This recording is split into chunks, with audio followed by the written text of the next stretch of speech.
Good morning everyone. ఈరోజు హిందూ ఎనాలిసిస్లో మనం మాట్లాడుకోబోయే మొదటి ఆర్టికల్ వచ్చేసి meditate on this yogasana is now a sport. Very important article అండి. Regarding GS paper 2 government policies and ఇంటర్వెన్షన్స్లో మాట్లాడుకుంటాం, అండ్ జిఎస్ పేపర్ 1లో కూడా దీన్ని మనం మాట్లాడుకుంటాం. వెరీ ఇంపార్టెంట్ అండి. Before analysing this article let me talk about UPSC current affairs course అమ్మ. యూపీఎస్సీ కరెంట్ అఫైర్స్ కోర్స్లో మీకు ఏమొస్తుంది అంటే డైలీ హిందూ అనాలిసిస్ ఏదైతే ఉంటుందో డైలీ హిందూ అనాలిసిస్ వస్తుంది. దాంతోపాటు డైలీ హిందూ అనాలిసిస్ యొక్క హ్యాండ్ రిటన్ పీడిఎఫ్ డీటెయిల్డ్ బ్యాక్గ్రౌండ్స్తో కలిపి మీరు ఏవైతే నేర్చుకోవాలి తప్పకుండా యూపీఎస్సీ కోసం అని చెప్పి మొత్తం ఎవ్రీథింగ్ ఆ హ్యాండ్ రిటన్ పీడిఎఫ్లో పెట్టడం అనేది జరుగుతుంది, రైట్. దాంతోపాటు మీకు ఎవ్రీడే కరెంట్ అఫైర్స్ టెస్ట్ ఏదైతే ఉంటుందో ఎవ్రీడే కరెంట్ అఫైర్స్ టెస్ట్ మన యాప్లో పెట్టడం అనేది జరుగుతుంది. దాంతోపాటు ఎంసీక్యూ సెషన్స్ ఏవైతే ఉంటాయో ఎంసీక్యూ సెషన్స్ అవుతాయి. మీరు మామూలుగా దీనిలో ఏం నేర్చుకుంటారు, కాన్సెప్ట్స్ నేర్చుకుంటారు, డిఫరెంట్ ఆర్టికల్స్ గురించి నేర్చుకుంటారు. కానీ యూపీఎస్సీ క్వశ్చన్స్ ఎలా అడుగుతుంది, దాన్ని మనం ఎలా అప్రోచ్ అవ్వాలి అని చెప్పి మీరు ఎంసీక్యూ సెషన్స్లో నేర్చుకోవడం అనేది జరుగుతుంది. దాంతోపాటు నెక్స్ట్ ఏంటి అంటే మెయిన్ సెషన్. ఎవ్రీ సండే ఒక మెయిన్ సెషన్ జరుగుతుంది. దానిలో ఆ వీక్లో వచ్చినటువంటి కరెంట్ అఫైర్స్ ఏవైతే ఉంటాయో వాటి గురించి డీటెయిల్డ్గా డిస్కస్ చేయడం అనేది జరుగుతుంది. మీ థాట్ ప్రాసెస్ మీరు న్యూస్ చదవడం వేరు, బిట్వీన్ లైన్స్ ఆ న్యూస్ వెనకాల జరగడానికి కారణం ఏంటి, సిలబస్ ఏంటి, ఎటువంటి కాన్స్టిట్యూషన్ పాలిటిక్స్ సంబంధించింది అయితే ఎటువంటి ఆర్టికల్స్ టచ్ చేస్తుంది, ఇలా ఇన్ డెప్త్ మనం చదువుకుంటాం మెయిన్ సెషన్లో. మీకు యూపీఎస్సీ కరెంట్ అఫైర్స్ సంబంధించినటువంటి కంప్లీట్ ప్రిపరేషన్ అనేది యూపీఎస్సీ కరెంట్ అఫైర్స్ కోర్స్లో జరుగుతుంది, రైట్. వరల్డ్ మ్యాప్ గురించి కానీ డీటెయిల్డ్గా అనలైజ్ చేస్తాము. దాంతోపాటు డిఫరెంట్ ఇంటర్నేషనల్ రిలేషన్స్ కాన్సెప్ట్స్ గురించి డీటెయిల్డ్గా మాట్లాడతాము. ఇన్ డెప్త్ కరెంట్ అఫైర్స్ కోర్స్లో మనం మాట్లాడడం అనేది జరుగుతుంది. యూపీఎస్సీ ఇవన్నీ పక్కన పెట్టేయండి అమ్మ. ఇవన్నీ పక్కన పెట్టేసి నాలెడ్జ్ అనేది బాగా ప్రొక్యూర్ చేసుకోవాలి, ఎక్కువ జ్ఞానాన్ని ఎక్కువగా ఇది చేసుకోవాలి అని ఉంటే యూపీఎస్సీ కరెంట్ అఫైర్స్ కోర్స్లో మీరు తప్పకుండా జాయిన్ అవ్వండి. ఫీజు ఎంత సార్ అంటే కేవలం 8,000 రూపాయలు. 8,000 రూపాయలు ఒకేసారి కట్టాలా అంటే అక్కర్లేదు. నెలకి 2,000 చొప్పున చక్కగా కట్టుకోవచ్చు. 1వ తారీఖు నుంచి కొత్త సంవత్సరం నుంచి 8,000 రూపాయలు కాస్త 10,000 రూపాయలు అవ్వబోతుంది. సో ఈలోపే జాయిన్ అవ్వడానికి ప్రయత్నించండి. అండ్ నా టీచింగ్ స్టైల్ మీకు నచ్చినట్టయితే మన ఇన్స్టిట్యూట్లో యాంథ్రోపాలజీ ఏదైతే ఉంటుందో యాంథ్రోపాలజీ కూడా నేనే టీచ్ చేస్తాను. యాంథ్రోపాలజీ ఫీజు వచ్చేసి కేవలం 20,000 రూపీస్. మీరు యాంథ్రోపాలజీ జాయిన్ అవ్వాలన్నా చక్కగా జాయిన్ అవ్వచ్చు, అర్థమైందా. సో కరెంట్ అఫైర్స్ కోర్సు మీకు చాలా బెస్ట్ వాల్యూ ఎడిషన్ అనేది జరుగుతుంది. దాంతోపాటు యాంథ్రోపాలజీ ఇవన్నీ బాగా జరుగుతాయి. లైఫ్ టైం మన ఇన్స్టిట్యూట్లో ఆఫర్ చేసే కోర్సెస్ అని లైఫ్ టైం వ్యాలిడిటీ కోర్సెస్. ఒక్కసారి మీరు 8,000 కట్టి జాయిన్ అయ్యారా, మీరు నెక్స్ట్ రూపాయి కూడా కట్టక్కర్లేదు. లైఫ్ టైం వ్యాలిడిటీ మీకు అనేది రావడం అనేది జరుగుతుంది. సో ఈ నెంబర్ ఏదైతే ఉందో ఈ నెంబర్ ప్రశాంతి మేడం నెంబరు. ఆ మేడంకి ఒకసారి కాంటాక్ట్ చేయండి. కాంటాక్ట్ చేసి చక్కగా జాయిన్ అవ్వండి అమ్మ. ఒకటే చెప్తాను ఎప్పుడు నా స్టూడెంట్స్కి, నన్ను నమ్మే జాయిన్ అవ్వండి. మీ నమ్మకం ఒమ్ము కాదు. మీకోసం నేను కష్టపడతాను. నాతో కలిపి మీరు వర్క్ చేయాలనుకుంటే కలిసి కష్టపడదాం రండి, రైట్. సో ఇప్పుడు ఈ ఆర్టికల్ డీటెయిల్డ్గా అనలైజ్ చేద్దాం, చూడండి అమ్మ. న్యూస్లోకి ఏమొచ్చింది అంటే 2 మినిస్ట్రీస్ జాగ్రత్తగా గుర్తుపెట్టుకోవాలి. 2 ministries, ministry of youth affairs and sports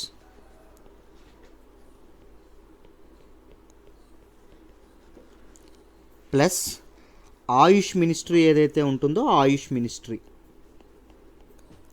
ఈ 2 మినిస్ట్రీస్ కలిపి వీళ్ళ తాలూకా మినిస్ట్రీస్ యొక్క అఫీషియల్స్ ఏమనౌన్స్ చేశారు అంటే యోగాసనాలు ఏవైతే ఉన్నాయో వాటిని కంట్రీలో ఒక కాంపిటేటివ్ స్పోర్ట్గా తయారు చేయబోతున్నారు, మార్చబోతున్నారు. అంటే మామూలుగా ఆరోగ్యం కోసమనే కాకుండా ఒక కాంపిటేటివ్ స్పోర్ట్గా ఒక ఛాంపియన్షిప్స్ అని ఇలాంటివన్నీ పెట్టి దీన్ని యోగాసనాస్ ఏదైతే ఉందో మన భారతదేశ సారస్వత సంపద అయినటువంటి యోగా ఏదైతే ఉందో దానికి ఒక కమర్షియలైజేషన్ చేద్దామని చెప్పి ఆలోచనలో ఉండడం అనేది జరిగింది. దానికి కాస్త ఊపందించడం కోసం ఈ డెసిషన్ తీసుకోవడం అనేది జరిగింది. సో ఈ డెసిషన్ ఇప్పటికిప్పుడు తీసుకున్నారా అంటే లేదండి, 3 to 4 ఇయర్స్గా ఎక్స్టెన్సివ్ కన్సల్టేషన్స్ అనేవి జరుగుతున్నాయి. జరిగిన తర్వాత ఈ డెసిషన్ తీసుకోవడం అనేది జరిగింది. In fact national board of promotion and development of yoga and naturopathy.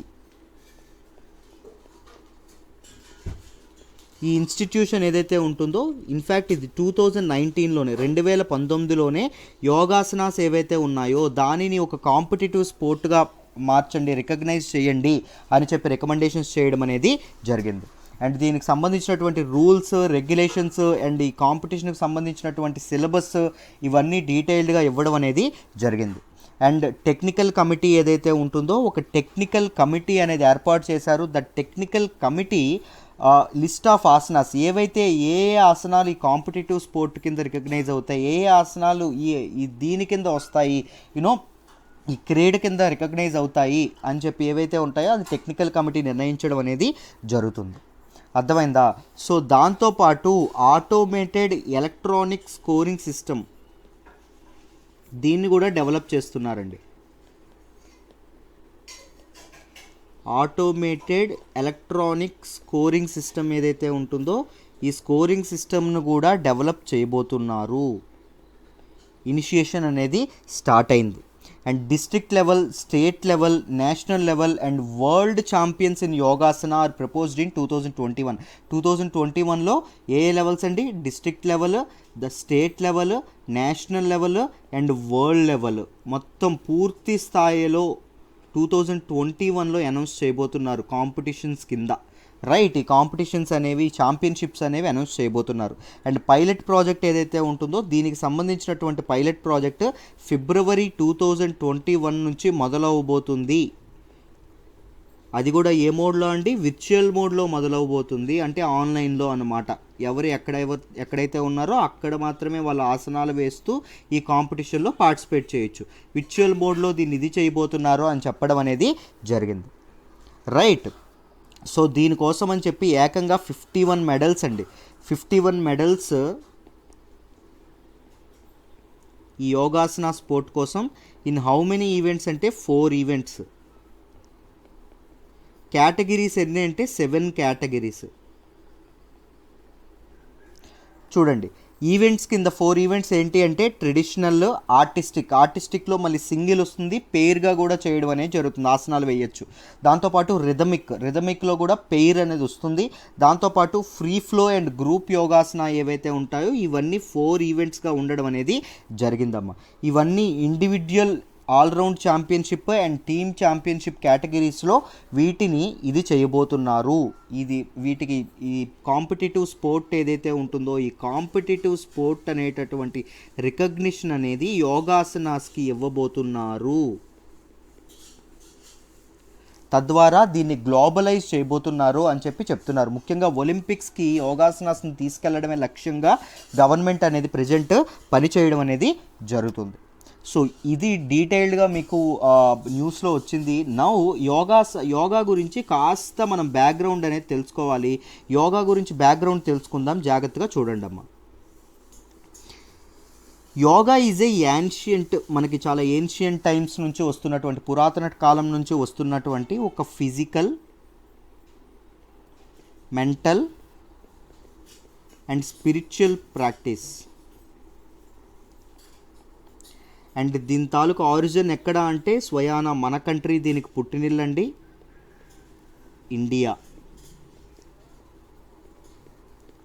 ఎప్పుడు ఇదైంది అంటే సుమారు 10,000 సంవత్సరాల క్రితమే దీని తాలూకా ఆనవాళ్ళు అనేవి, యోగా యొక్క ఆనవాళ్ళు ఏవైతే ఉన్నాయో అవి ఉండడం అనేది జరిగింది. వీటి తాలూకా ప్రస్తావన మొదట వేదాల్లోని అండ్ తంత్రాస్ ఏవైతే ఉన్నాయో తంత్రాస్లోని, పురాణాస్లో కూడా దీని గురించి ప్రస్తావించడం అనేది జరిగింది. అండ్ దీన్ని ఎక్కువగా ఇది చేసింది ఎవరు అంటే the great saint and the great Maharshi Patanjali.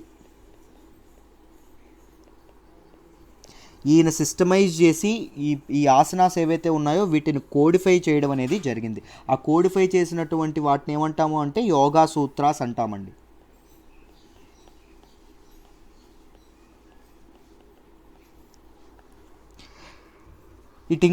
Yoga includes breath control,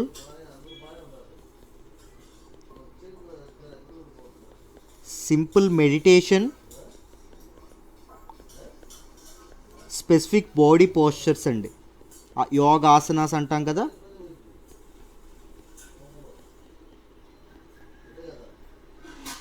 ఈ ఆసనాస్ ఏవైతే ఉన్నాయో వీటిని బోత్ హెల్త్ కోసం అండ్ రిలాక్సేషన్ ఏదైతే ఉంటుందో రిలాక్సేషన్ కోసం చాలామంది పార్టిసిపేట్ చేయడం అనేది, ఆసనాలు వేయడం అనేది జరుగుతుంది.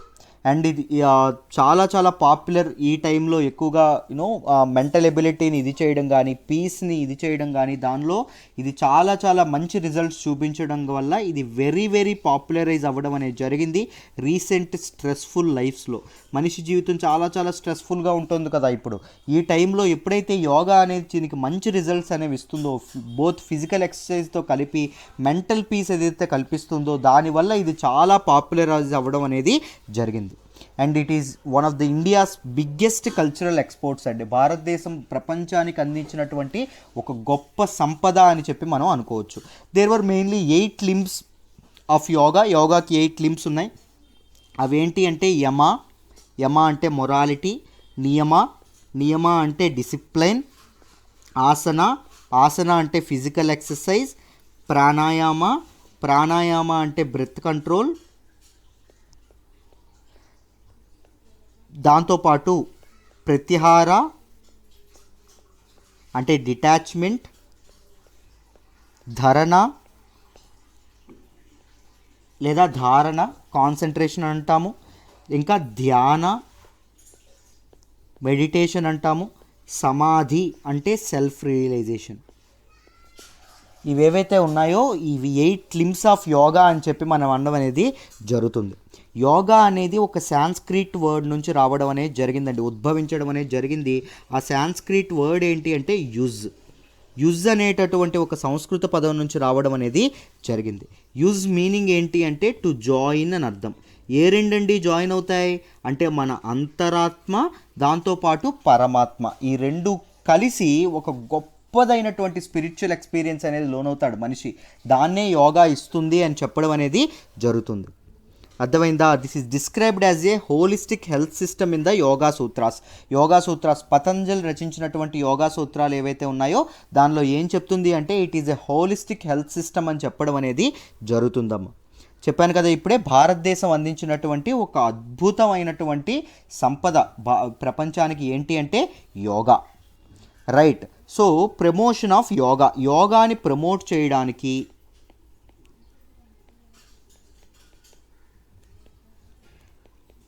వాట్ ఆర్ ద స్టెప్స్, ఏ స్టెప్స్ తీసుకున్నారో చూద్దాము, ఒకసారి జాగ్రత్తగా వినండి. యునెస్కో ఏం చెప్పింది అంటే, యునైటెడ్ నేషన్స్ ఆర్గనైజేషన్ అయినటువంటి UNESCO, it inscribed yoga as the yoga in the representative list of the intangible cultural heritage of humanity అని చెప్పడం అనేది జరిగిందండి. దీని ఆ లిస్ట్లో ఏదైతే ఉంటుందో intangible cultural heritage of humanity లిస్ట్లో దీన్ని యాడ్ చేయడం అనేది జరిగింది. దేన్ని? యోగాని. దాంతోపాటు నేషనల్ హెల్త్ పాలసీ ఏదైతే ఉంటుందో నేషనల్ హెల్త్ పాలసీ 2017లో కూడా దీన్ని ఇంక్లూడ్ చేయడం అనేది, యోగాని ఇంక్లూడ్ చేయడం అనేది జరిగిందమ్మా.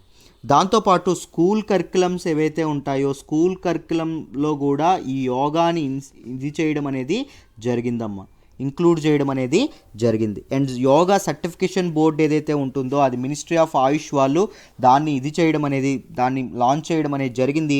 అండ్ యూజీసీ ఏదైతే ఉంటుందో యూజీసీ కూడా యోగా డిపార్ట్మెంట్ 6 సెంట్రల్ యూనివర్సిటీస్ ఏవైతే ఉన్నాయో 6 సెంట్రల్ యూనివర్సిటీస్లో యూజీసీ ఏదైతే ఉంటుందో యూజీసీ మనకి యోగా సెంటర్స్ని, యోగా డిపార్ట్మెంట్స్ ఏవైతే ఉంటాయో వాటిని ఎస్టాబ్లిష్ చేయడం అనేది జరిగింది. And ministry of external affairs కూడా ఏం చేస్తుంది అంటే Indian council for cultural relations ICCR వాళ్ళతో కలిసి మన తాలూకా యోగా ఏదైతే ఉంటుందో దాన్ని గ్లోబలైజ్ చేయడానికి చాలా చాలా ఇది చేయడం అనేది జరుగుతుంది.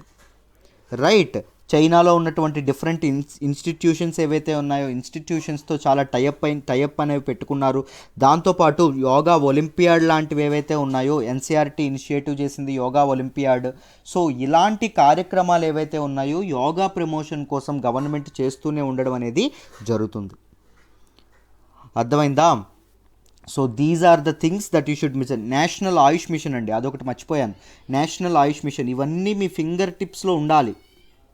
నేను ఇప్పుడు ఎలా అయితే చెప్పగలుగుతున్నానో అలా మీకు ప్రతిదీ ఉండాలి, ప్రతిదీ ఒకదానికొకటి రిలేట్ చేసుకోవాలి అంటే you have to join current affairs course. ఎందుకంటే నేను అక్కడికి చాలాసార్లు రివిజన్ చేస్తాను.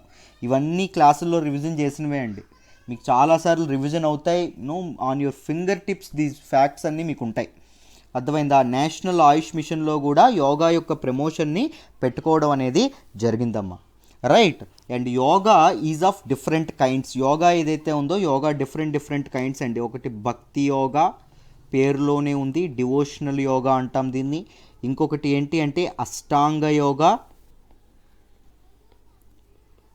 అంటే మైండ్ని కంట్రోల్ చేసుకోవడానికి 8 ఫోల్డ్ పాత్ ఏదైతే ఉంటుందో ప్లస్ మెడిటేషన్, ఈ రెండు కలిపి అష్టాంగ యోగా అంటాము. దాంతోపాటు జ్ఞాన యోగా, దీని ద్వారా ఏం ఇంప్రూవ్ అవుతుంది, నాలెడ్జ్ ఏదైతే ఉంటుందో అది ఇంప్రూవ్ అవ్వడం అనేది జరుగుతుంది. అండ్ నిష్కామ కర్మయోగా అండ్ సంకమ కర్మయోగా, వర్క్ ఏదైతే ఉంటుందో వర్క్కి మనం డిటాచ్ అయిపోతామండి, వర్క్ యొక్క స్ట్రెస్కి డిటాచ్ అయిపోతాం త్రూ నిష్కామ కర్మయోగ. అండ్ సకామ కర్మయోగ ఏంటి అంటే వర్క్ మీద కాన్సన్ట్రేషన్ ఏదైతే ఉంటుందో కాన్సన్ట్రేషన్ ఇప్పిస్తుంది. కర్మకాండ ఏదైతే ఉంటుందో మనకు ఒక సెన్స్ ఆఫ్ గ్రాటిఫికేషన్ అనేది రావడం అనేది జరుగుతుంది. These are the important types of yoga. యోగాలో చాలా టైప్స్ ఉన్నాయి. ఇవన్నీ మీరు నేర్చుకోవాలా సార్ అంటే తప్పకుండా నేర్చుకోవాలి. నేషనల్ ఆయుష్ మిషన్ అని చెప్పానండి. ఆయుష్ అంటే ఏంటండి? చాలాసార్లు చెప్పాం. ఏ అంటే ఆయుర్వేద, వై అంటే yoga and naturopathy, and you అంటే యునాని, ఎస్ అంటే సిద్ధ, హెచ్ అంటే హోమియోపతి. సో ఆయుష్, నేషనల్ ఆయుష్ మిషన్ ఎప్పటి నుండి లాంచ్ చేశారు? 2014లో లాంచ్ చేయడం అనేది జరిగింది. 2014లో ఎవరండి లాంచ్ చేశారు? డిపార్ట్మెంట్ ఆఫ్ ఆయుష్ ఏదైతే ఉంటుందో department of Ayush, it comes under which ministry? Ministry of health and family affair కింద రావడం అనేది జరుగుతుంది. అర్థమైందా? So Ayush health care raw materials, products, drugs వాటన్నింటినీ ఇంప్రూవ్ చేయడం లక్ష్యంగా ఈ నేషనల్ ఆయుష్ మిషన్ అనేది పనిచేయడం అనేది జరుగుతుందమ్మా. These are the facts that you should remember about this article. ఈ ఆర్టికల్లో మీరు ఏదైతే నేను చెప్పానో వీటన్నింటినీ మీరు చక్కగా ఇది చేసుకోవాలి. నేను చెప్తున్నప్పుడు నోట్స్ రాసుకుంటే మంచిదే. నోట్స్ రాసుకోలేకపోతే కరెంట్ అఫైర్స్ కోర్స్లో జాయిన్ అవ్వండమ్మా. చక్కగా పీడిఎఫ్ ఇస్తాను, వీటన్నింటికి డీటెయిల్డ్ పీడిఎఫ్ వస్తుంది మీకు. Every day for life time validity రావడం అనేది జరుగుతుంది. ఫర్ లైఫ్ టైం ఒకసారి జాయిన్ అయితే. ఎంత ఫీజు అంటే 8,000 రూపాయల ఫీజు 1వ తారీఖు నుంచి 10,000 అవ్వబోతుంది. ఆలోచించండి. అర్థమైందా? So this is all about this article. I hope you understand this article in detail. Let me move to the next article అమ్మ. మనం మాట్లాడుకోబోయే నెక్స్ట్ ఆర్టికల్ వచ్చేసి ISRO launches satellite for communications. Very important regarding GS paper 3 అండి. Science and టెక్నాలజీలో చదువుకుంటాము. జాగ్రత్తగా వినండమ్మా, క్లియర్గా explain చేస్తాను. ఇది ఆల్రెడీ నిన్న మనం మాట్లాడాము, బట్ ఒకసారి రివిజన్ అవుతుంది. దాంతోపాటు కొత్త ఫ్యాక్ట్స్ అనేవి మీకు పరిచయం చేస్తాను. జాగ్రత్తగా వినండి ఫుల్గా. ఇండియా అనేది తన 42nd కమ్యూనికేషన్ శాటిలైట్ అయినటువంటి 42వ కమ్యూనికేషన్ శాటిలైట్ అయినటువంటి CMS-01 ఏదైతే ఉంటుందో CMS-01ని సక్సెస్ఫుల్గా లాంచ్ చేయడం అనేది జరిగిందండి. CMS-01ని సక్సెస్ఫుల్గా ట్రాన్స్ఫర్ ఆర్బిట్లో పెట్టారు. ట్రాన్స్ఫర్ ఆర్బిట్ నుంచి అసలైన జియో స్టేషనరీ ఆర్బిట్లో తర్వాత పెడతారు. డిఫరెంట్ టైప్స్ ఆఫ్ ఆర్బిట్స్ గురించి నేను కరెంట్ అఫైర్స్ కోర్స్లో మాట్లాడాను. ఒకసారి చూద్దాము. డిఫరెంట్ టైప్స్ ఆఫ్ ఆర్బిట్ లాస్ట్లో చూద్దాము, బట్ ముందు గమనించండి. ఈ CMS-01ని లాంచ్ చేసినటువంటి లాంచ్ వెహికల్ ఏంటి అంటే PSLV C50. ఇది ఏదైతే ఉంటుందో దీన్ని ఇండియన్ వర్క్ హార్స్ అంటాము. ఇది లాంచ్ చేయడం అనేది జరిగిందమ్మా. Right. And the satellite is functioning very well. Transfer ఆర్బిట్లో చాలా సక్సెస్ఫుల్గా ఇదైందని చెప్తున్నారు. ట్రాన్స్ఫర్ ఆర్బిట్ నుంచి వితిన్ 2 days దాన్ని మెయిన్ జియో స్టేషనరీ ఆర్బిట్ ఏదైతే ఉంటుందో జియో స్టేషనరీ ఆర్బిట్లో పెట్టడం అనేది జరుగుతుంది. జియో స్టేషనరీ ఆర్బిట్ అంటే ఏంటి అంటే మన ఈక్వేటర్ ఏదైతే ఉందో నేను ఆల్రెడీ ఎక్స్ప్లెయిన్ చేశాను. ఇది మన ఎర్త్ అనుకోండి, జస్ట్ అనుకోండి అమ్మా. ఇది ఈక్వేటర్ ఉంటుంది కదా, ఈక్వేటర్ చుట్టూ ప్రయాణిస్తుంది. ఈక్వేటర్కి మీదుగా కరెక్ట్గా ఇదయ్యేదాన్ని జియో స్టేషనరీ ఆర్బిట్ అంటాం. ఇవి పోల్స్ కదా, ఇది నార్త్ పోలు, ఇది సౌత్ పోల్ కదా. పోల్స్ గుండా ఇదయ్యేటటువంటి శాటిలైట్ని ఏమంటాము, ఆర్బిట్ని ఏమంటాము, పోలార్ ఆర్బిట్ అంటాము. పోలార్ ఆర్బిట్ గుండా పాస్ అయ్యేటటువంటి శాటిలైట్ని పోలార్ శాటిలైట్ అనడం అనేది జరుగుతుంది. అర్థమైందా? So these are the facts that you should remember. Basic things అండి ఇవన్నీ, మీకు అవన్నీ గుర్తుండాలి తప్పకుండా. అర్థమైందా? ఒకసారి CMS-01 గురించి కొన్ని ఫ్యాక్ట్స్ ఏవైతే ఉన్నాయో అవి చూద్దాం, జాగ్రత్తగా వినండి అమ్మ. ఈ CMS-01 యొక్క ఎక్స్పెక్టెడ్ లైఫ్ టైం ఎంత అంటే 7 years, 7 సంవత్సరాలు నిర్విరామంగా చక్కగా పనిచేస్తుందంట ఇది. దాంతోపాటు it is first in a new series of communication satellite by India after INSAT ఏదైతే ఉంటుందో అండ్ జీసాట్ ఏదైతే ఉంటుందో వీటి తరహాలోని ఒక కమ్యూనికేషన్ శాటిలైట్ ఏంటి, CMS-01. It is 42nd communication satellite of India and 52nd machine of PSLV యొక్క 52nd మిషన్ అండి. అర్థమైందా? దీని కవరేజ్ ఏంటి అంటే ఎంటైర్ కంట్రీ, మొత్తం భారతదేశం, even Andaman Nicobar and Lakshadweep islands ఏవైతే ఉన్నాయో అవి వాటితో కలిపి ఎంటైర్ కంట్రీకి వీటి కవరేజ్ అనేది ఉంటుంది. వీటి తాలూకా అప్లికేషన్ ఏంటి అంటే డిజాస్టర్ మేనేజ్మెంట్ ఏదైతే ఉంటుందో, disaster management and satellite internet connection ఏదైతే ఉంటుందో, శాటిలైట్ ఇంటర్నెట్ కనెక్షన్లో దీన్ని ఇదవ్వడం అనేది జరుగుతుంది. And it will replace the current GSAT-12. Present geostationary ఆర్బిట్లో ఉన్నటువంటి GSAT-12 ఏదైతే ఉంటుందో ఈ GSAT-12 ఇది ఎప్పుడండి లాంచ్ చేశారు, నిన్నే మనం మాట్లాడుకున్నాం, 2011లో లాంచ్ చేయడం అనేది జరిగింది. దీన్ని మన తాలూకా CMS-01 ఏదైతే ఉంటుందో ఇది రిప్లేస్ చేయడం అనేది జరుగుతుందమ్మ. రైట్, ఇది రిప్లేస్ చేయడం అనేది జరుగుతుంది. ఇంతకీ what are these communication satellite? సింపుల్గా మనం మాట్లాడుకుంటే పేరులోనే ఉంది, communication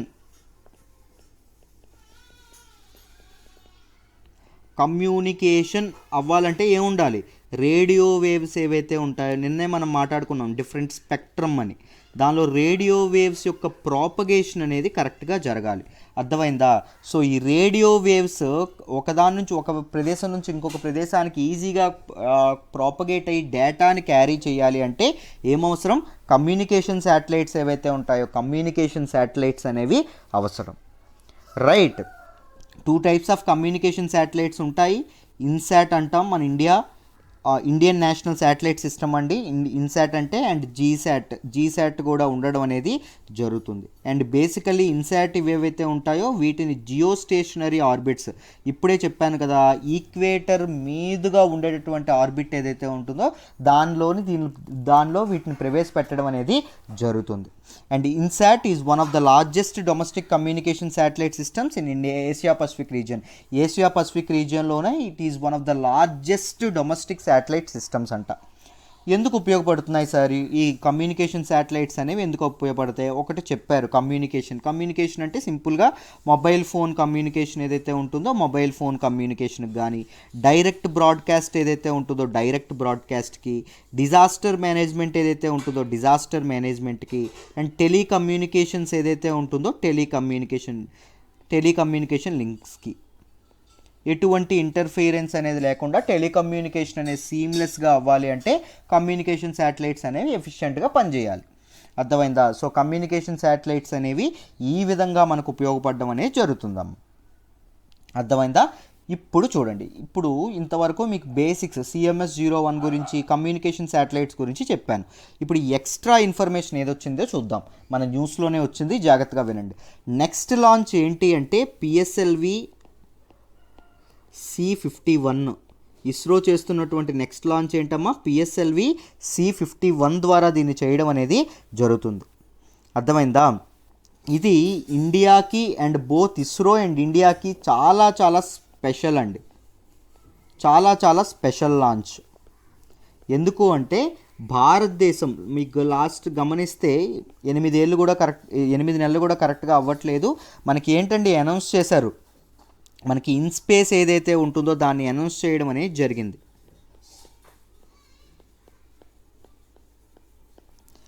right, Indian National Space Promotion and Authorization Centre అర్థమైందా? ఈ ఇన్స్పేస్ ఏదైతే ఉంటుందో దాన్ని తీసుకురావడం అనేది జరిగింది. దీనిలో భాగంగా ఇన్స్పేస్లో భాగంగా ఏం చేస్తారు, ప్రైవేట్ ప్లేయర్స్ ఎవరైతే ఉంటారో ప్రైవేట్ ప్లేయర్స్ని మన space industry, Indian space industry ఏదైతే ఉంటుందో దానిలోకి తీసుకురావడం అనేది జరిగింది.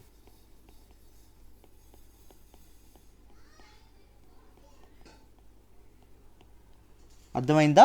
ఇండియన్ స్పేస్ ఇండస్ట్రీలోకి ప్రైవేట్ ప్లేయర్స్ అనే దాన్ని తీసుకొచ్చారు through InSpace program. So InSpace program ఏదైతే ఉంటుందో అది స్టార్ట్ చేసినటువంటి గవర్నమెంట్ ప్రపోజ్ చేసినటువంటి 8 నెలల లోపలగానే మనం ఫస్ట్ శాటిలైట్ అనే దాన్ని ఇది చేస్తున్నాం. Right, what is the first private satellite? దాని పేరు ఏంటంటే ఏమో ఆనంద్. దీన్ని ఎవరండి సంయుక్తంగా ఇది చేస్తున్నారు?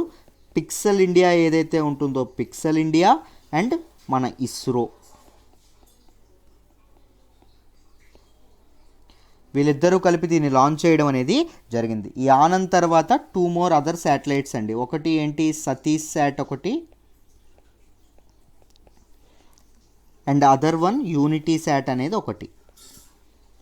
వీటిని కూడా ఇన్స్పేస్ ఏదైతే ఉంటుందో ఈ ప్రాజెక్ట్లో భాగంగా ప్రైవేట్ ప్లేయర్స్ అనేవాళ్ళు లాంచ్ చేస్తూ ఉన్నారు. అర్థమైందా?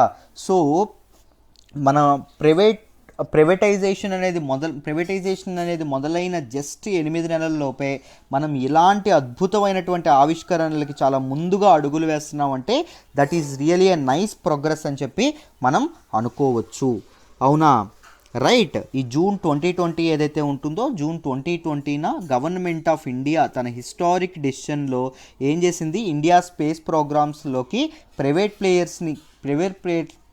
ప్లేయర్స్ ఎవరైతే ఉన్నారో వాళ్ళకి గేట్స్ ఓపెన్ చేయడం అనేది జరిగిందమ్మా. And it is one of the big bang announcements that has led to the deregularisation of space sector. Space sector అనేది డీరెగ్యులైజ్ చేయడానికి it is one of the best announcement అని చెప్పి మనం అర్థం చేసుకోవచ్చు. And government also approved the creation of a new organization. ఆ new organization అంటే ఏంటండి, ఇన్స్పేస్. నేను ఆల్రెడీ చెప్పాను, Indian National Space Promotion and Authorization centre.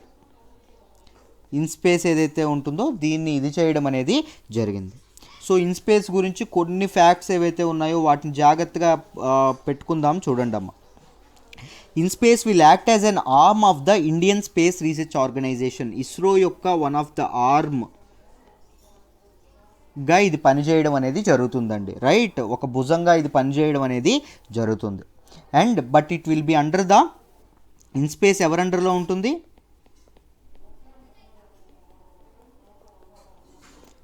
Department of space అండర్లో ఇది ఉండడం అనేది జరుగుతుంది. And it will have its own chairperson and it own board అండి. ఒక చైర్పర్సన్ ఉంటారు అండ్ ఓన్ బోర్డ్ అనేది ఉంటుంది. To regulate and promote the building of routine satellites, rockets and commercial launch services ఏవైతే ఉంటాయో వాటన్నింటినీ ఇది చూసుకోవడం అనేది జరుగుతుంది through Indian industry and startups. Indian industry and startups కూడా ఈ స్పేస్ దీనిలో ఏవైతే ఉన్నాయో సెక్టార్లోకి అడుగు పెట్టచ్చు. అండ్ ఇట్ ఈజ్ ఇన్స్పేస్ ఏదైతే ఉంటుందో this is an autonomous nodal agency అండి. This is an autonomous institution. దీని మీద ఇస్రో యొక్క ఇన్ఫ్లుయెన్స్ ఉండదు. ఇస్రో మీద ఇన్స్పేస్ యొక్క ఇన్ఫ్లుయెన్స్ ఏదైతే ఉంటుందో అది ఉండదు. ఇస్రో కేవలం ఓన్లీ లాంచింగ్ ఒక ప్లాట్ఫామ్ కింద మాత్రమే ఉపయోగపడుతుంది. Right. And INSPACe will also act as a both ఫెసిలిటేటర్గా యాక్ట్ చేస్తుంది. అంటే ఈ శాటిలైట్స్ ఏవైతే ఉంటాయో వాటిని తయారు చేసేందుకు ఫెసిలిటేటర్గా యాక్ట్ చేస్తుంది. దాంతోపాటు రెగ్యులేటర్గా కూడా ఇది చేస్తుంది. ప్రైవేట్ ప్లేయర్స్ ఎవరైతే ఉన్నారో వాటిని రెగ్యులేట్ చేసేటటువంటి బాడీ ఏంటి, ఇన్స్పేస్. అర్థమైందా? సో సింపుల్గా చెప్పాలి అనుకుంటే ఇస్రో, గవర్నమెంట్ తాలూకా ఇస్రోకి అండ్ ప్రైవేట్ ప్లేయర్స్ ఎవరైతే ఉన్నారో ప్రైవేట్ ప్లేయర్స్కి మధ్య ఒక వారధిలాగా, ఒక ఇంటర్ఫేస్ లాగా ఇది పనిచేయడం అనేది జరుగుతుంది. ఏంటండి, ఇన్స్పేస్ అనేది. అర్థమైందా? సో ఈ ప్రైవేట్ ప్లేయర్స్కి ఇండియన్ స్పేస్ రిసోర్సెస్ ఏవైతే ఉన్నాయో వాటి తాలూకా ఇండియన్ స్పేస్ బేస్డ్ యాక్టివిటీస్ ఏవైతే ఉన్నాయో వాటికి యాక్సెసిబిలిటీ అనేది పెంచడం అనేది జరుగుతుందమ్మా. అర్థమైందా? These are the facts that you should remember regarding this article. ఈ ఆర్టికల్ గురించి మాట్లాడినప్పుడు, ఇన్ స్పేస్ గురించి మీరు మాట్లాడేటప్పుడు ఇవన్నీ మీకు గుర్తుండాలి. అర్థమైందా? జాగ్రత్తగా మీరు విన్నారని అనుకుంటున్నాను. ఒకవేళ మీరు ఏమాత్రం పాయింట్స్ మిస్ చేసినా ఒక్కసారి వెనక్కి వెళ్ళి మళ్ళీ ఒక్కసారి చూడండి, మీకు ఈజీగా అర్థమైపోతుంది. I hope you understand this article అమ్మా in detail. Let me move to the next article. మనం మాట్లాడుకోబోయే నెక్స్ట్ ఆర్టికల్ వచ్చేసి central vista project cost rises to 13,450 crores. Very very important regarding GS paper 2 అండి. సెంట్రల్ విస్తా రీడెవలప్మెంట్ ప్రాజెక్ట్ గురించి ఇప్పటికి 100 సార్లు నాకు తెలిసినంత వరకు చాలా సార్లు మనం డిస్కస్ చేసాం. ఇంకొకసారి డిస్కస్ చేద్దాం. ఎప్పుడు ఎన్నిసార్లు చదివినా తప్పు కాదు. ఒకటి గుర్తుపెట్టుకోండి, మనం ఒకటి మళ్ళీ చెప్తున్నారు అంటే మీకు ఎందుకు ఉపయోగపడుతుంది అంటే రివిజన్ కింద ఉపయోగపడుతుంది, మీకు మైండ్లో ప్రింట్ అయిపోతుంది. ఎక్కువసార్లు వినండి, ఓపిక్గా వినండి, ఫార్వర్డ్లు చేయొద్దు, అలాంటివి పెట్టుకోవద్దు. అండ్ ఎప్పుడైనా ఒకటి గుర్తుపెట్టుకోండి, చదువు మీద ఎంత టైం మనం స్పెండ్ చేసినా అది వేస్ట్ కాదు, చదువు మీద ఎంత డబ్బు ఖర్చు పెట్టినా అది వేస్ట్ కాదు. రైట్? ఒకసారి ఈ ఆర్టికల్ని డీటెయిల్డ్గా డిస్కస్ చేద్దాం, జాగ్రత్తగా చూడండి అమ్మ. మామూలుగా సెంట్రల్ విస్తా రీడెవలప్మెంట్ ప్రాజెక్ట్ ఏదైతే ఉంటుందో, ఈ సెంట్రల్ విస్తా రీడెవలప్మెంట్ ప్రాజెక్ట్ అంటే కొత్త పార్లమెంటు కట్టాల్సినటువంటి ప్రాజెక్ట్ ఏదైతే ఉంటుందో, ఈ రీడెవలప్మెంట్ ప్రాజెక్ట్ యొక్క ఎస్టిమేటెడ్ కాస్ట్ ఎంత అంటే 11,794 కోట్లు చెప్పారండి. రైట్? దీనిని ministry of environment and forest యొక్క ఎక్స్పర్ట్ ప్యానెల్ ఏం చేసింది అంటే రివైజ్ చేయడం అనేది జరిగింది. ఎంతకి అంటే 13,450 కోట్లకి ఎస్టిమేటెడ్ కాస్ట్ని పెంచడం అనేది జరిగింది. అండ్ ప్లాన్ నుంచి కొత్త పిఎం ఆఫీస్ ఏదైతే ఉంటుందో, న్యూ పిఎంస్ ఆఫీస్ ఏదైతే ఉంటుందో దీన్ని డ్రాప్ చేయడం అనేది జరిగిందమ్మా. సెంట్రల్ పబ్లిక్ వర్క్స్ డిపార్ట్మెంట్ ఏదైతే ఉంటుందో టర్మ్స్ ఆఫ్ రిఫరెన్స్ ప్రపోజల్ ఏదైతే ఉందో అది ministry of environment and forest వాళ్ళ తాలూకా ఎక్స్పర్ట్ ప్యానెల్ కింద పెట్టడం అనేది జరిగింది. Terms of reference TOR proposal అంటామండి. టర్మ్స్ ఆఫ్ రిఫరెన్స్ ప్రపోజల్ అంటే ఒక ప్రాజెక్ట్ పెట్టే ముందు టర్మ్స్ ఆఫ్ రిఫరెన్స్ ప్రపోజల్ పెడతారు. అంటే ఆ ప్రాజెక్ట్ యొక్క స్ట్రక్చర్ ఎలా ఉంది, ఎంత ఖర్చు పెడుతున్నాము, ఏ ల్యాండ్లో అది తయారు చేస్తున్నాము, ఇదంతా. సో ఈ టర్మ్స్ ఆఫ్ రిఫరెన్స్ ప్రపోజల్ అనేది టిక్ మార్క్ వచ్చిందనుకోండి, దీనికి ఆమోదం వచ్చిందనుకోండి, వస్తే ఏం జరుగుతుంది, తర్వాత ఎన్విరాన్మెంట్ క్లియరెన్స్, ఏదైనా ప్రాజెక్ట్ అండి, ఏ ప్రాజెక్ట్ అయినా మీరు చూసుకోండి, తర్వాత ఎన్విరాన్మెంట్ క్లియరెన్స్కి ప్రపోజల్ పెడతారు. So terms of clearance proposal అయిన తర్వాత, దానికి యాక్సెప్టెన్స్ వచ్చిన తర్వాత ఎన్విరాన్మెంట్ క్లియరెన్స్ యాక్సెప్టెన్స్ అనేది వస్తుంది. టర్మ్స్ ఆఫ్ రిఫరెన్స్ ప్రపోజల్ ఏదైతే ఉంటుందో దానికి క్లియరెన్స్ రాకపోతే ఎన్విరాన్మెంటల్ క్లియరెన్స్కి అప్లై చేసే అవకాశమే ఉండదు. అర్థమైందా? ఇలాంటివి కొద్దిగా ప్రిలిమ్స్లో అడిగే అవకాశం కూడా ఉంది. ప్రాక్టికల్గా మీరు అర్థం చేసుకోవాలి ప్రాజెక్ట్స్ ఎలా వర్క్ అవుతాయి ఏంటి అని. అర్థమైందా? సో మన తాలూకా సెంట్రల్ పబ్లిక్ వర్క్స్ డిపార్ట్మెంట్ ఏదైతే ఉంటుందో, సిపిడబ్ల్యూడి ఏదైతే ఉంటుందో, దీనికి ఈ expert panel ministry of environment and forest యొక్క ఎక్స్పర్ట్ ప్యానెల్ ఏం చేసింది అంటే చాలా ప్రశ్నలు అడగడం అనేది జరిగింది. దాంతోపాటు ఈ ప్రాజెక్ట్ కన్స్ట్రక్షన్ కోసం చాలా సజెషన్స్, సూచనలు, సలహాలు అనేవి ఇవ్వడం అనేది జరిగింది. దాంతోపాటు పీపుల్ యొక్క రిప్రజెంటేషన్ అంటే ఏంటి అంటే మనకి ఏమైనా ప్రాబ్లం ఉంటే మనం ఏం చేస్తాం, ఒక ఆఫీసర్ దగ్గరికి వెళ్ళి మన రిప్రజెంటేషన్, వినతి పత్రం అనేది వినిపించుకుంటాం. సో ప్రజల యొక్క వినతులు ఏవైతే ఉంటాయో వాటిని కూడా మీరు బేరీజ్ వేసుకోండి, వాటిని కూడా అకౌంట్లోకి తీసుకోండి అని చెప్పడం అనేది జరిగింది. రైట్? ఈ ప్రాబ్లం అంతా మెయిన్ దేని గురించి అంటే చూడండి, అసలు ఏం జరిగింది అంటే నవంబర్లో మన తాలూకా సెంట్రల్ పబ్లిక్ వర్క్స్ డిపార్ట్మెంట్ ఏదైతే ఉంటుందో, ఈ పబ్లిక్ వర్క్స్ డిపార్ట్మెంట్ అనేది ఒక టర్మ్స్ ఆఫ్ రిఫరెన్స్ అనేది ప్రపోజల్ అనేది పెట్టడం అనేది జరిగింది. దీనిలో నవంబర్లో ఇది చేసిన దానిలో ఏమేమి ఇంక్లూడ్ చేశారంటే, మేము ఏమేమి కడతామంటే అండి, మనకి సెంట్రల్ సెక్రటేరియట్ బిల్డింగ్స్ ఏవైతే ఉంటాయో సెక్రటేరియట్ బిల్డింగ్స్ని రివ్యాంప్ చేస్తాము, సెంట్రల్ కాన్ఫరెన్స్ సెంటర్ ఏదైతే ఉంటుందో దాన్ని ఇది చేస్తాము అని చెప్పడం అనేది జరిగింది. ఇప్పుడు December 9th ఈ మొదట నవంబర్లో ఇచ్చినటువంటి టీఓఆర్ టర్మ్స్ ఆఫ్ రిఫరెన్స్ ఏదైతే ఉంటుందో దీనికి అమెండ్మెంట్ చేశారండి. ఈ అమెండ్మెంట్లో ఏం ఇంక్లూడ్ చేశారు? పిఎంకి ఒక రెసిడెన్స్ కడతామండి, ఎస్పీజీ బిల్డింగ్ ఒకటి కడతామండి, వైస్ ప్రెసిడెంట్కి ఒక ఎన్క్లేవ్ ఏదైతే ఉంటుందో వైస్ ప్రెసిడెంట్స్ ఎన్క్లేవ్ కడతామండి అని చెప్పడం అనేది జరిగింది, అని అడగడం అనేది జరిగింది. దీనికి తీవ్రమైనటువంటి అభ్యంతరం తెలపడం అనేది జరిగిందమ్మా. అర్థమైంది. ఆ December 9th ఏదైతే ఇచ్చారో దానిలో టోటల్ బిల్డప్ ఏరియా 17,21,500 స్క్వేర్ కిలోమీటర్స్లో మేము కన్స్ట్రక్షన్ అనేది చేస్తామని చెప్పారు. దాంతోపాటు డెమాలిషన్ ఆల్రెడీ 4,58,820 స్క్వేర్ మీటర్లో ఉన్నటువంటి ఇంత ల్యాండ్లో ఉన్నటువంటి బిల్డింగ్స్ ఏవైతే ఉన్నాయో వాటిని డెమాలిష్ చేస్తాము అని చెప్పి ఈ టర్మ్స్ ఆఫ్ రిఫరెన్స్లో పేర్కొన్నారు. దీనికి తీవ్రమైనటువంటి అభ్యంతరం తెలిపారు. ముఖ్యంగా పిఎం యొక్క రెసిడెన్స్ ఏదైతే ఉంటుందో దాని గురించి తీవ్రమైనటువంటి అభ్యంతరం ఈ ప్యానల్ ఏదైతే ఉంటుందో అది తెలపడం అనేది జరిగింది. సో ఈ పిఎంస్ ఆఫీస్ ఏదైతే ఉంటుందో పిఎంస్ రెసిడెన్స్ అండ్ పిఎంస్ ఆఫీస్ని ప్లాన్ నుంచి బయటకు తీసేయడం అనేది జరిగిందమ్మ.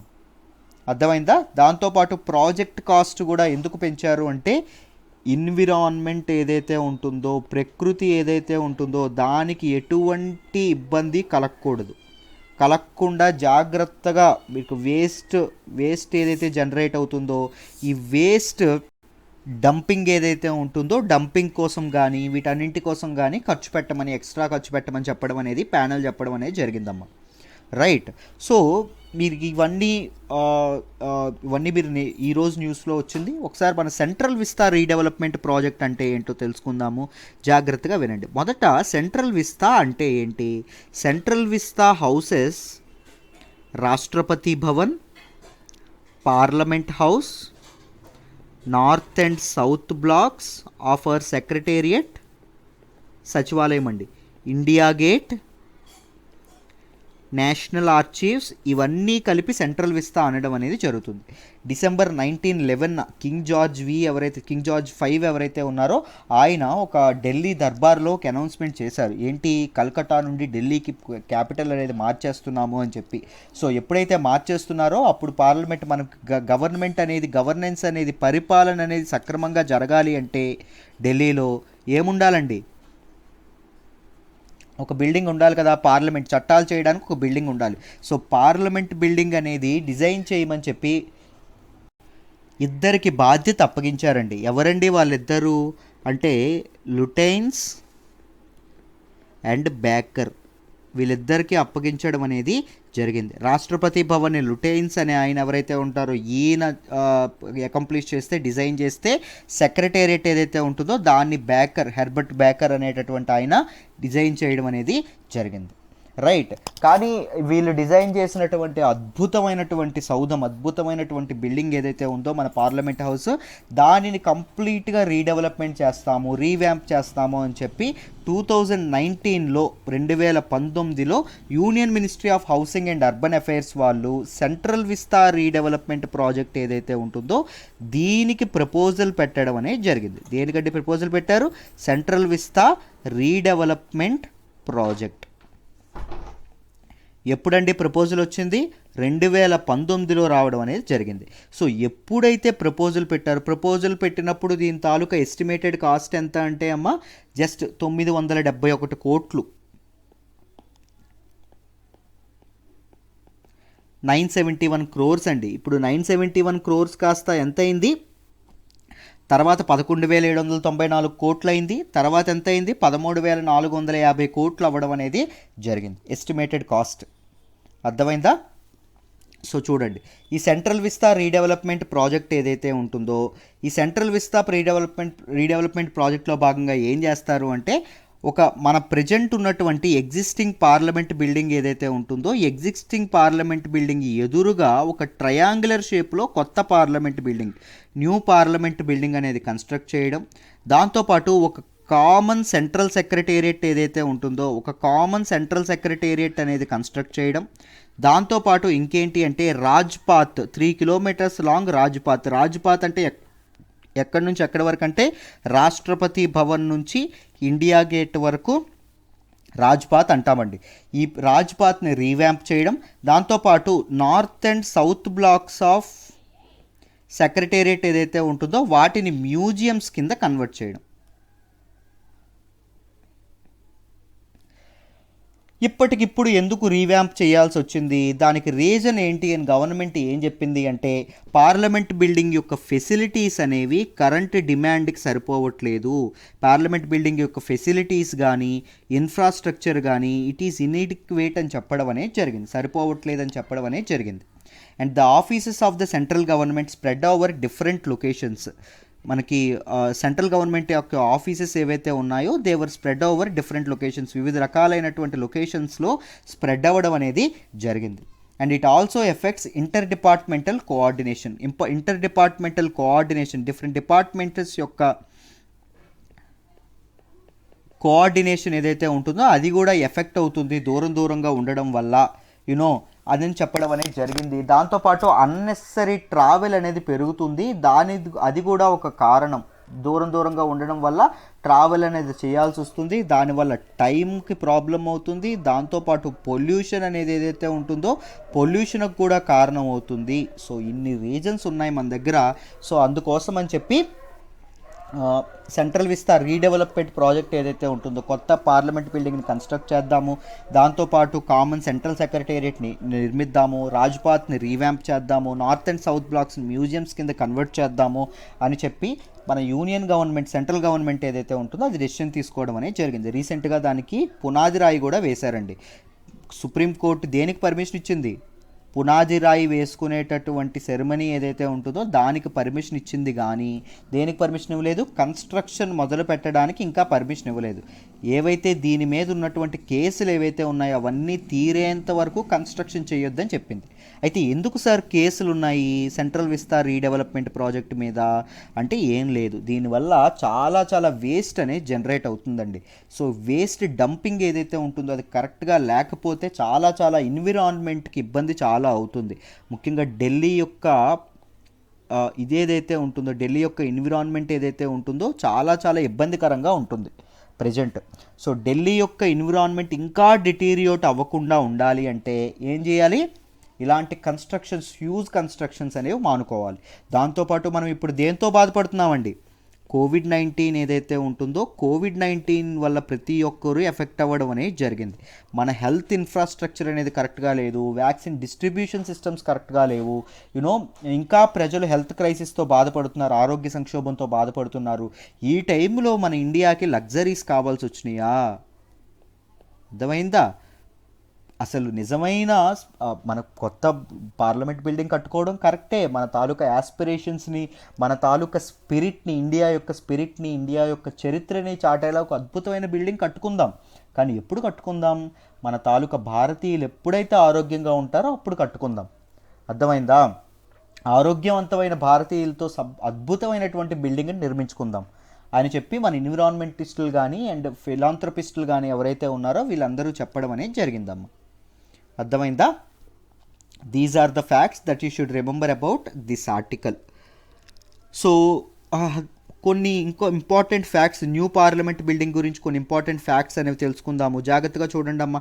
ఇప్పుడు ఎంతమందికి సీట్లకి ఇది ఉంది అంటే 552 పీపుల్, లోక్సభలో 552 పీపుల్ కూర్చోవచ్చు, కానీ దీని తాలూకు కెపాసిటీని 888 పీపుల్కి పెంచడం అనేది జరిగింది. అండ్ రాజ్యసభ సీట్స్ ఏవైతే ఉన్నాయో దాన్ని కూడా 384 సీట్స్కి పెంచడం అనేది జరిగిందండి, అర్థమైందా? టోటల్ ఏరియా ఎంత అంటే 64,500 స్క్వేర్ మీటర్స్లో దీని నిర్మాణం అనేది చేపడుతున్నారు. ఏ షేప్లో, ట్రయాంగులర్ షేప్లో ఇదవ్వడం అనేది జరుగుతుంది.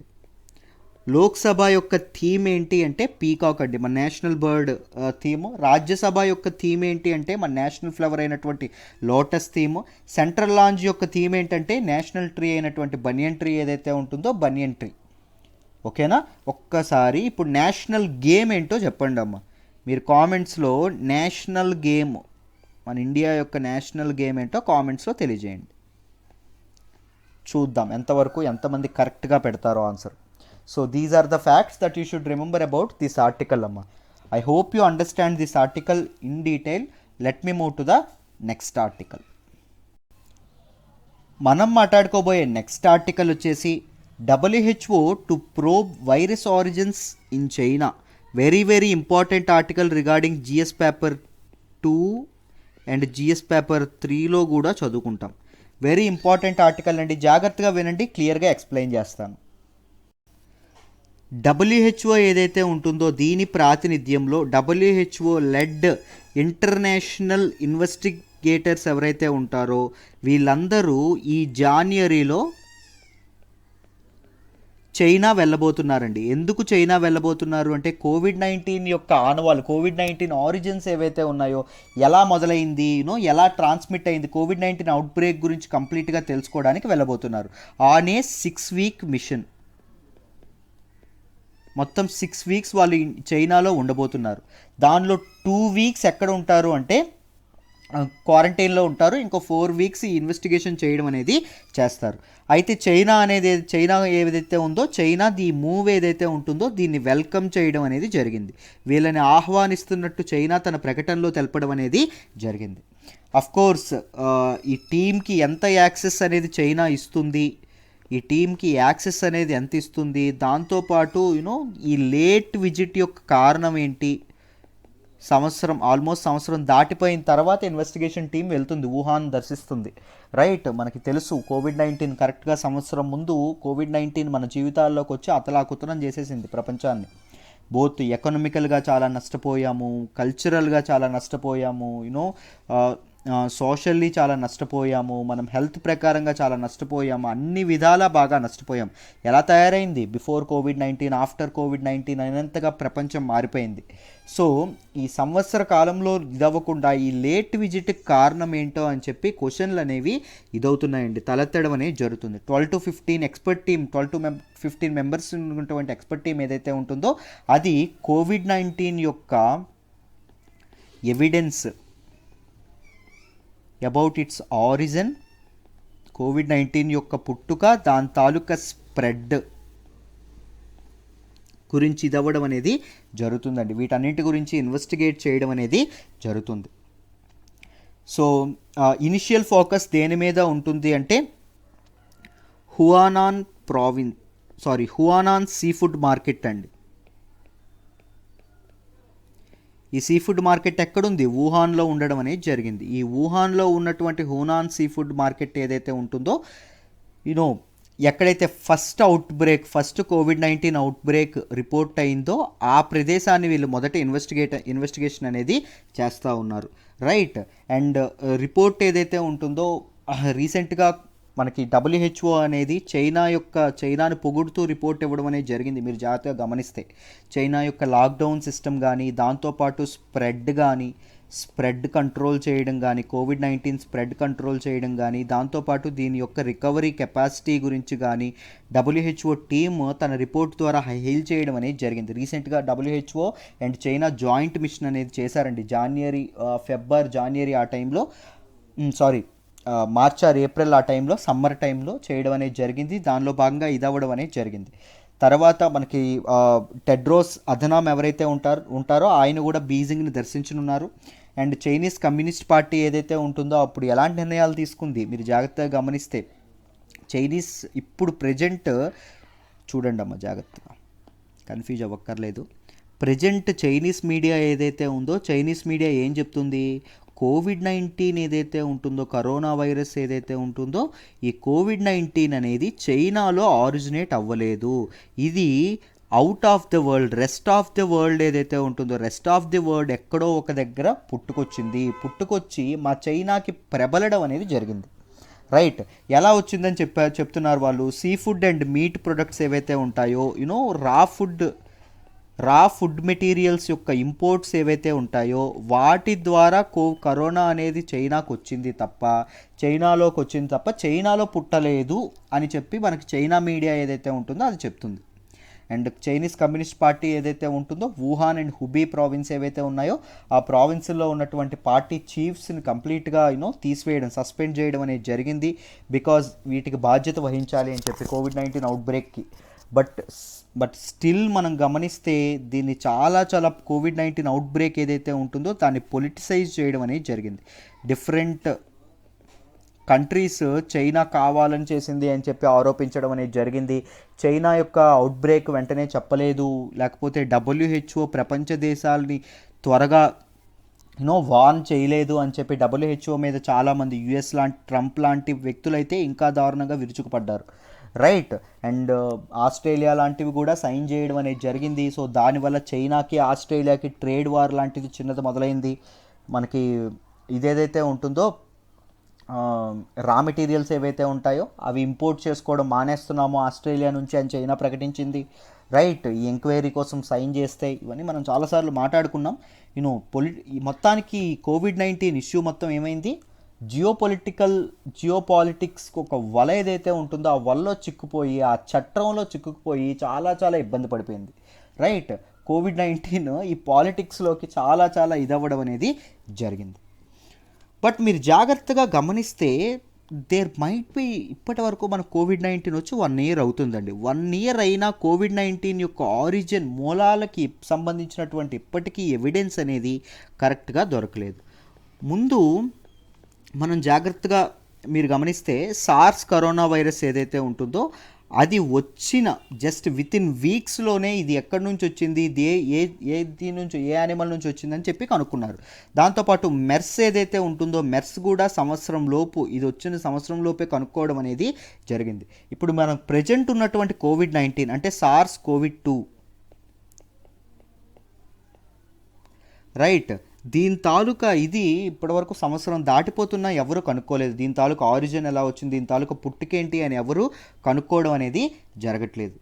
రైట్. దీని తాలూకా యాక్చువల్ యానిమల్ సోర్స్ ఏదైతే ఉంటుందో యాక్చువల్ యానిమల్ సోర్స్ని ఎవరు గుర్తించలేకపోతున్నారు. రైట్. అయితే ఏంటేంటి న్యాచురల్ రిజర్వాయర్ అంటే ఏంటి, ఒక వ్యాధికి సరైనటువంటి ఎన్విరాన్మెంట్ ఏదైతే ఉంటుందో వ్యాధి ప్రబలడానికి కానీ వ్యాధి ఎగ్జిస్ట్ అవ్వడానికి కానీ సరైన క్రిమిస్ ఉండడానికి బతకడానికి సరైనటువంటి ఎన్విరాన్మెంట్ ఏదైతే ఉంటుందో దాన్ని న్యాచురల్ రిజర్వాయర్ అంటాం. ఇంటర్మీడియట్ హోస్ట్స్ ఏవైతే ఉంటాయో అంటే ఇవి యానిమల్స్ నుంచి, ఇప్పుడు ఒక యానిమల్ నుంచి యానిమల్ 1 నుంచి యానిమల్ 2కి, యానిమల్ 2 నుంచి యానిమల్ 3కి, యానిమల్ 3 నుంచి యానిమల్ 4కి, లాస్ట్కి ఇలా వెళ్తూ వెళ్తూ హ్యూమన్స్కి వచ్చింది కదా. సో ఈ క్రిమికి హోస్ట్ చేయగలిగినటువంటి దాన్ని ఏమంటామంటే ఇంటర్మీడియట్ హోస్ట్ అంటాం. అంటే ఈ క్రిమిని తనలో దాచిపెట్టగలదు. ఈ క్రిమికి తనలో ఆశ్రయం ఇవ్వగలిగినటువంటి సెల్స్ని ఏమంటామంటే ఇంటర్మీడియట్ హోస్ట్ అంటాం. సో ఇంటర్మీడియట్ హోస్ట్ ఏంటి, దేనివల్ల ఇది అసలు ప్రబలుతుంది, ఏ ఎన్విరాన్మెంట్ అనేది దీనికి ఇది సపోర్ట్ చేస్తుంది అనే విషయాలు ఇప్పటికీ తెలియకపోవడం అనేది చాలా దారుణమైన విషయం అని చెప్తున్నారండి. అయితే ఎందుకు తెలియాలి, ఈ న్యాచురల్ రిజర్వాయర్ కానీ దాంతోపాటు ఇంటర్మీడియట్ హోస్ట్ గురించి కానీ ఎందుకు తెలుసుకోవాలి అంటే సింపుల్గా థెరపీ ఏదైతే ఉంటుందో, థెరపిటిక్స్ ఏవైతే ఉంటాయో దీనిలో అండ్ క్లినికల్ ట్రయల్స్ ఏవైతే ఉంటాయో క్లినికల్ ట్రయల్స్లో ఈ ఇన్ఫో ఏదైతే ఉంటుందో natural reservoir info and intermediate host info ఏదైతే ఉంటుందో అది చాలా వైటల్ రోల్ ప్లే చేయడం అనేది జరుగుతుందమ్మా. And it also help in tracing the pathways of virus spread యొక్క పాత్వేస్ అంటే చూడండి ఎక్కడి నుంచి ఎలా వచ్చింది, ఎక్కడి నుంచి, ఇది పాత్వే అంటాం దీన్ని. ఏ యానిమల్ నుంచి ఏ యానిమల్కి లాస్ట్కి హ్యూమన్స్కి ఎలా వచ్చింది అనేది పాత్వే. ఈ పాత్వే ఏంటి అని తెలుసుకోవడం అనేది చాలా చాలా ఇంపార్టెంట్. దాంతోపాటు ఈ ఇన్ఫర్మేషన్ ఏది చేస్తుంది అంటే ఈ పాత్వే తెలుసుకోవడం ఎలా ఉపయోగపడుతుంది అంటే ఏ యానిమల్స్ అనేవి వల్నరబుల్,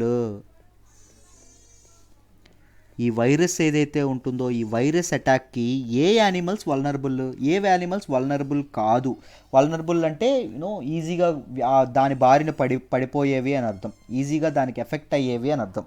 రైట్. ఏ స్పీసీస్ వల్నరబుల్ కాదు అని చెప్పి ఐడెంటిఫై చేయడం అనేది కష్టం.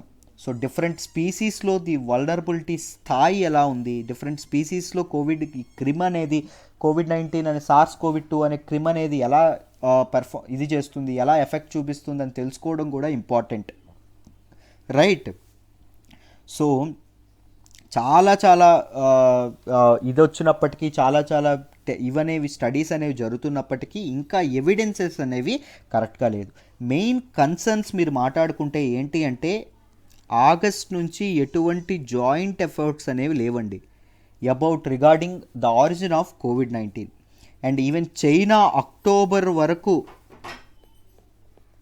ప్రిలిమినరీ స్టడీస్ని కూడా మొదలు పెట్టలేదు. అర్థమైందా? దాంతోపాటు WHO టీం ఏదైతే ఉంటుందో సంవత్సరం కావస్తుంది, ఇప్పటి వరకు వెళ్ళలేదు. ఇప్పుడే న్యూస్లోకి వచ్చింది కదా, ఎప్పటి నుంచి వెళ్తుందండి? జనవరి నుంచి వెళ్ళడం అనేది జరుగుతుంది. రైట్. దాంతోపాటు చైనా మీద చాలా డౌట్స్ పెరుగుతున్నాయి. ఎందుకు అంటే ఇన్వెస్టిగేషన్లో చాలా డిలే అనేది ఉండడం, దాంతోపాటు చైనా యొక్క లెకడైస్కల్ యాటిట్యూడ్ అంటే ఏంటి, ఎంతూజియాజం లేనిటటువంటి యాటిట్యూడ్, COVID-19 యొక్క ఆరిజిన్ అనేది తెలుసుకోవాలి అనేటటువంటి ఉత్సుకత చైనాలో కనిపించట్లేదు. సో ఇవన్నీ చాలా ఇవేవైతే ఉన్నాయో వీటికి గురి చేస్తుంది, చాలా డౌట్స్కి దారితీయడం అనేది జరుగుతుంది. These are the concerns about origin of COVID-19. ఇదంతా దేని నుంచి చెప్తున్నాను అంటే ఒకరోజు ఎడిటోరియల్లో డిస్కస్ చేశామండి. ఒకరోజు మనకి ఎడిటర్స్ కాలం ఏదైతే వచ్చిందో దానిలో వీటన్నిటి గురించి వచ్చింది, ఈ ఇష్యూస్ కన్సర్న్స్ గురించి. సో అదే నేను మీకు ఇప్పుడు కూడా ఎక్స్ప్లెయిన్ చేయడం అనేది జరిగింది. సో వీటన్నింటినీ మీరు నోట్స్ రాసుకోండి. నోట్స్ రాసుకోవడానికి ఇబ్బంది అయితే you can join current affairs course అమ్మ. ఎవ్రీడే హ్యాండ్ రిటర్న్ PDF ఇస్తాను. జస్ట్ 8,000 రూపాయలకే, నెలకి 2,000 చొప్పున కట్టచ్చు. చక్కగా జాయిన్ అవ్వచ్చు హ్యాపీగా. ఆలోచించి డెసిషన్ తీసుకోండి, మీకు చాలా ఉపయోగపడుతుంది. రైట్. మనం మాట్లాడుకోబోయే నెక్స్ట్ ఆర్టికల్ వచ్చేసి government plans $60 billion investment to bolster gas infrastructure. Very important regarding GS paper 3 అండి. క్లియర్గా ఎక్స్ప్లెయిన్ చేస్తాను, జాగ్రత్తగా విని అర్థం చేసుకోండి అమ్మా, ఈజీగా అర్థమైపోతుంది. రీసెంట్గా ministry of petroleum and natural gas వారు ఏం చెప్పారు అంటే government is planning $60 billion investment. మొత్తం $60 బిలియన్ ఇన్వెస్ట్మెంట్ అనేది దేనిలో అండి చేయబోతున్నారు? Gas infrastructure. దేశంలో గ్యాస్ ఇన్ఫ్రాస్ట్రక్చర్ ఏదైతే ఉంటుందో, న్యాచురల్ గ్యాస్ ఇన్ఫ్రాస్ట్రక్చర్, ఈ గ్యాస్ ఇన్ఫ్రాస్ట్రక్చర్ అనేది ఇంప్రూవ్ చేయడానికి చేయబోతున్నారండి. టిల్ 2024 2024 వరకు ఇన్వెస్ట్మెంట్ అనేది చేస్తారు. Gas share in the energy mix is expected to rise to 15% by 15%. Present ఎంత ఉంది అంటే 6.6% ఉండడం అనేది జరిగింది. రైట్. గ్యాస్ యొక్క షేర్, మన ఎనర్జీ మిక్స్లో గ్యాస్ యొక్క షేర్, దీన్ని 15%కి పెంచుతారంట. ఎప్పటికండి? 2030 కల్లా పెంచబోతున్నాము అని చెప్పడం అనేది జరిగిందమ్మా. అండ్ ఫండ్స్ అనేవి దేని మీద ఇచ్చేస్తారంటే గ్యాస్ ఇన్ఫ్రాస్ట్రక్చర్లో ఏమొస్తాయి? పైప్ లైన్స్ ఏవైతే ఉంటాయో పైప్ లైన్స్ వేయడం కానీ, LNG ఏదైతే ఉంటుందో, LNG లిక్విఫైడ్ న్యాచురల్ గ్యాస్ ఏదైతే ఉంటుందో దానికోసం కానీ టెర్మినల్స్ వేయడం కానీ, దాంతోపాటు CGD ఏదైతే ఉంటుందో సిటీ గ్యాస్ డిస్ట్రిబ్యూషన్ నెట్వర్క్స్ ఏవైతే ఉంటాయో సిటీ గ్యాస్ డిస్ట్రిబ్యూషన్ నెట్వర్క్స్ కానీ వీటన్నింటి కోసం ఇదవ్వడం అనేది జరుగుతుంది.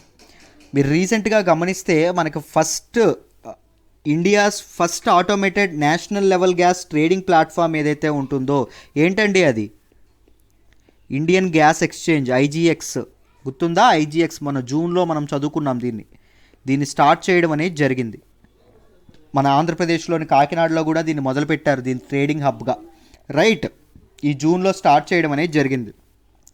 ఈ జూన్లో IGX ఎలా అయితే స్టార్ట్ చేశారో దానిలో భాగంగానే sustainable and efficient robust gas market ఏదైతే ఉంటుందో దాన్ని క్రియేట్ చేయడానికి చాలా హెల్ప్ అవ్వడం అనేది జరిగింది IGX. సో దానిలో భాగంగానే ఇప్పుడు ఏం చేస్తున్నారు? గ్యాస్ ఇన్ఫ్రాస్ట్రక్చర్లో టోటల్గా $60 బిలియన్ ఇన్వెస్ట్మెంట్ అనేది చేయబోతున్నారు. సో గ్యాస్ మిక్స్ మొత్తంలో ఇండియా యొక్క ఎనర్జీ వాడకంలో గ్యాస్ యొక్క షేర్ ఇప్పుడు ఎంత ఉంది? 6.6% ఉంది. మనం డిఫరెంట్ ఎనర్జీ వాడతాం కదండి, పెట్రోలియం కానీ డీజిల్ కానీ ఇవన్నీ వాడడం అనేది జరుగుతుంది. అందులో గ్యాస్ యొక్క షేర్ ఎంత అంటే 6.6%. దాన్ని ఎంతకు పెంచబోతున్నారు? 15%కి పెంచాలనుకుంటున్నాము అని చెప్పడం అనేది జరిగింది.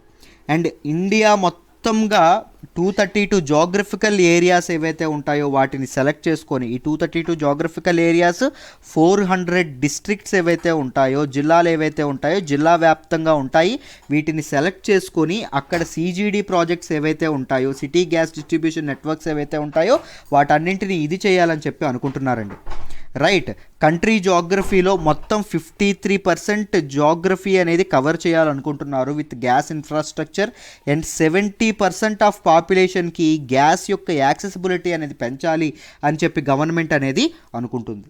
అండ్ ఫ్యూచర్లో 1000 LNG ఫ్యూయల్ స్టేషన్స్ ఏవైతే ఉంటాయో 1000 LNG ఫ్యూయల్ స్టేషన్స్ని కూడా అక్రాస్ ద కంట్రీ గవర్నమెంట్ అనేది బిల్డ్ చేద్దాం అనుకుంటుంది. ఎల్ఎన్జి అంటే లిక్విఫైడ్ న్యాచురల్ గ్యాస్, మీకు తెలుసనే అనుకుంటున్నాను.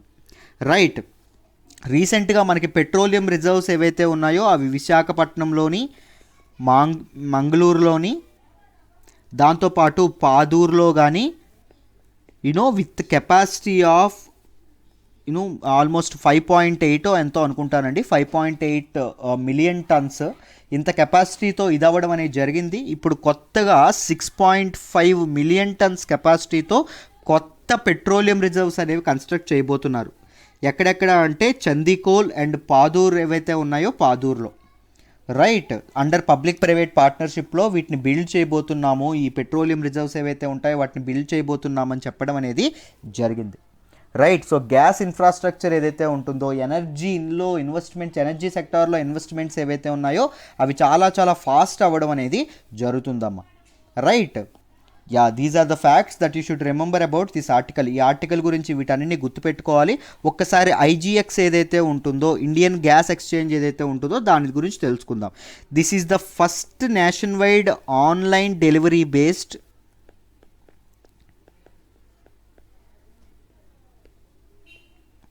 గ్యాస్ ట్రేడింగ్ ప్లాట్ఫామ్ అండి.